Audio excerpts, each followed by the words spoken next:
As more and more schoolrooms are being equipped with wireless internet, concerns are rising over potential electromagnetic radiation. Some parents are fighting to stop what they claim is their children's physical suffering from the network, all the way to the Supreme Court. Their attorney, Daphne Tachover, told IBA's Ari O'Sullivan that Wi-Fi is also having a detrimental effect on the public at large, including fertility levels among young couples. Unlike what the public has been told, the effects of this technology has been proven with thousands of research papers that show that it harms every system and every organ in the body. And we already see the results in schools. In the case, we showed the court that in 6 schools that we examined, there's over 200 children who are already very sick. And when I'm saying sick, I mean children with headaches, nauseousness, concentration problems, children who are coming back from school every day, complaining, crying. They cannot go to school. They cannot follow up what's going on in school. Children are just collapsing. Well, definitely, headaches and nausea can be caused by lots of different things. What makes you sure it's happening from Wi-Fi?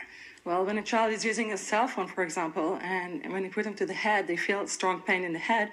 That what's caused the pain, it's not anything else but the cell phone. If a child is sitting near the computer and immediately when he's sitting on the computer, immediately he feels headache, he feels pressure in the head. Some children have their eyes going swollen. A lot of children immediately get nauseous, so I don't think it can be anything else. Well, what do you propose the alternatives are? Wired internet. Very easy. Why is that happening? Well, we have been using wired internet and wired networks for the past 50 years. There's no problem with these networks. The Ministry of Education has some kind of a vision that is wireless. We have smart classes, everything wireless. But the Ministry of Education is ignoring the health effects of this technology, and it's ignoring the sick children. And we have to stop this from happening. And I want to emphasize that what's happening in classes is that, while Wi-Fi is dangerous in any other circumstances, but while we use it at home, you have one router, maybe a few more from the neighbors. In one class, you have dozens of routers from all the classes. In addition, you have dozens of computers in the class. So you're creating actually an environment which is so dense with radiation, which is unprecedented in any other environment.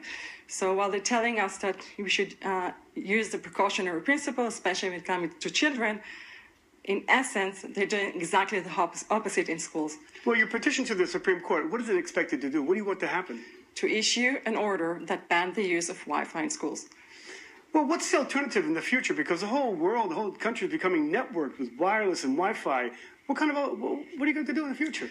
Well, I think this is a very difficult question. And I think what happens with this, I call it wireless tsunami, is that we have been going on and continuing and using it without giving any notice to what's really happening with its health effects. I cannot tell you what the future holds in that regard. I know that people are very sick. There's about 10% of people who already suffer from, at least 10% of people from what's called electrosensitivity, which is what I suffer from and the children are suffering from.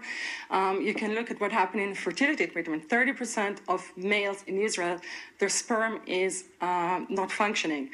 And 20 to 30% of couples are going through fertility treatments. This is something that we did not have 10 years ago, not even 5 years ago. And there's about 100 research papers showing that it destroys the sperm, that it destroys the DNA of the sperm for generations. So you have all these health effects that has been ignored. The public is being misrepresented the harms, whether it's by the cell phone companies, whether by the government, and clearly people who are so addicted to this technology just don't want to hear. But the reality is very different, and the harms are proven, and they're all over us. Turning to sport.